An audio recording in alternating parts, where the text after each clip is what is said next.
Sixth graders, welcome back to another week at the Helena Middle School. On today's Bob lesson, I'm going to continue with where we left off before winter break, talking about characteristics of healthy friendships. Just to review, this was 20 answers I got a few years ago from students. What is the most important characteristics of friendship to them? So we're going to introduce another 5 characteristics today. I think, just to reiterate, whenever it comes to friendships, I know friendships are a super important thing no matter what age you are. But especially coming into Helena Middle School as a 6th grader, you're starting to see that we got kids from many different areas coming together, and friendships start to change, friendships evolve. You meet new people and become friends with them. You become better friends with people. Sometimes, unfortunately, you become farther away from people and you don't have as much or as close a friendship, and I'll talk about that in future Bob lessons as well. But the main point, I think, is to have a friend, you have to be a friend, and friendships and relationships are so important, and they're so awesome too, because it's like they can't be bought, they can't be manipulated. It's a real authentic thing. You show up every day, you are your best, you try to be a great friend, and sometimes it comes together and sometimes it doesn't. But hopefully we all end up with a few close, good friends if that's what we want. So, rock and roll on this Bob lesson. Hope you guys make it a great week. Okay, as promised, we had 20 characteristics that I got from you guys, and I am going to continue with tip or friendship characteristics 6 through 10 today.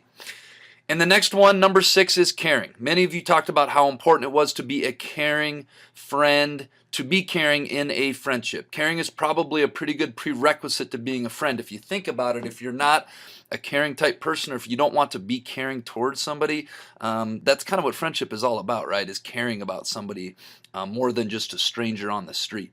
I'm going to introduce a new word to you guys today, and that word is selflessness. And selflessness basically means when you put others' needs ahead of your own. And sometimes I think in order to be a caring friend, sometimes you have to put other people's needs in front of your own. Okay, but I'm going to warn you, you got to be careful with this, because you can't always put other people's needs in front of your own. Like many of these characteristics we talk about in friendships, you must have compromise. You must have give and take. Maybe my friend Johnny is having a tough day today. Maybe I put his needs in front of mine. Maybe I put my stuff aside and say, hey, Johnny, what's going on today? Can I be a friend? Can I help you out? You know, maybe the next day he's having a bad day again. But if it's every day, I can't always do that. Friendships need to be give and take, and they need to go back and forth. All right, tip number 7 is be supportive. And this is kind of the same thing. This is very close, but a little different. This one seems fairly obvious when it comes to friendships. Obviously, you have friends and you expect support from friendships and that they are supportive. But it's always a good reminder that being supportive is a very important characteristic of friendship. Friends rely on each other for support. Okay, we get support from different areas in life. We get support from our parents. We get some support from our aunties and uncles. We get support from our grandpa.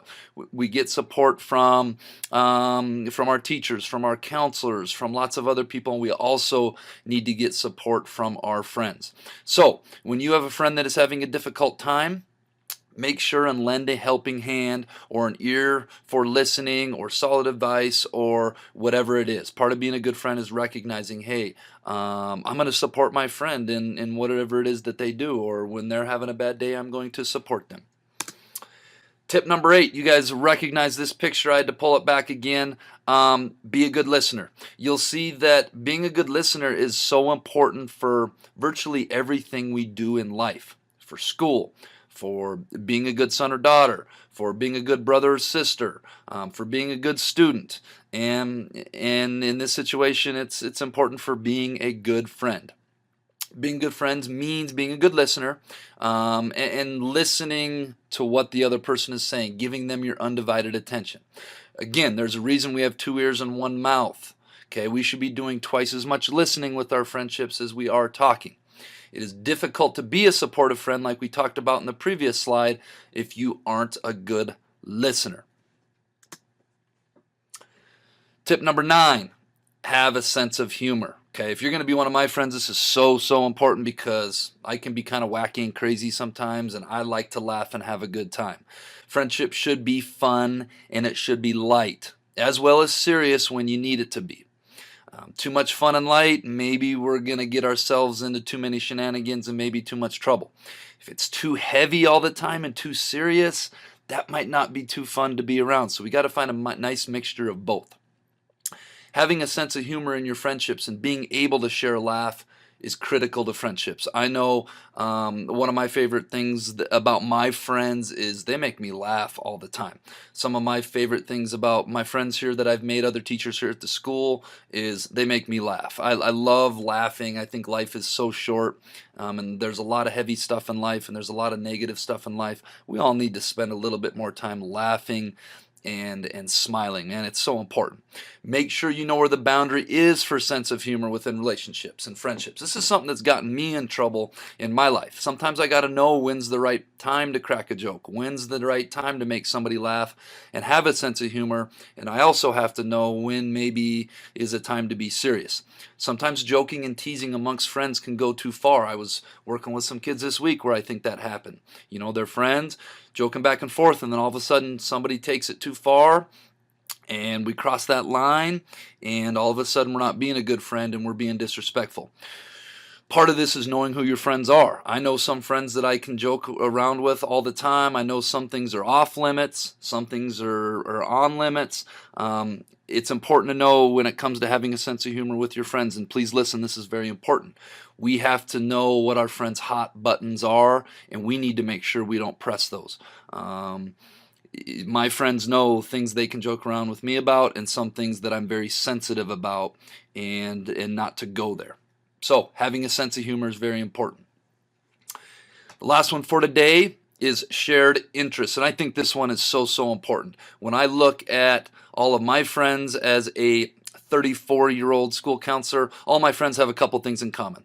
Sports, football, basketball, either played with them, played against them, officiate with them, coached with them, or education. A lot of my friends are teachers, are counselors, are principals. It's just who I am, and you're going to find that you roll in life, and the things that you're interested in, there's a very good chance you're going to make friends in that area. One of the best ways to do this is get involved in outside activities that you're interested in. If you're interested in basketball, go out for the basketball team. If you're interested in track and field and running, go out for the track and field team. If you're interested in gaming, go join a gaming club. If you're interested in reading, go join a book club. There's so many organizations and clubs and things you can get involved in. Many friendships are a result of people with common shared interests. Okay, matter of fact, I think this is number one reason why people are friends. So think around. If you come in contact with somebody that has the same interest in you, invite them to do something. Invite them to hang out. Put in an effort to get to be friends or better friends with them. All right, I had to show a Will Ferrell picture. I saw this on the internet. I thought it was kind of funny. Friendship is so weird. You just pick a human you've met and you're like, yep, I like this one, and you just do stuff with them. And sometimes, that's how life. All right, that brings us to this week's Jail Being Question of the Week winners. We got Maddie Owen, Sally Tagg, Aurora McNay. I liked your little dinosaur sketch, Aurora. Raina Baker, Dylan Gingras, and Avon Tillo. What has two hands but can't clap? That would be a clock, of course. All right, this week's Jail Being Question of the Week. What has a head and a tail but doesn't have a body? If you think you know the answers, submit your Bob box. Make sure your first and last name is on it. Make sure it's legible. I drew a couple and I couldn't tell what the name was, so I went to the next name. Tune in next week to see if you're a winner. Bobcats, let's make it a great week at the Helena Middle School.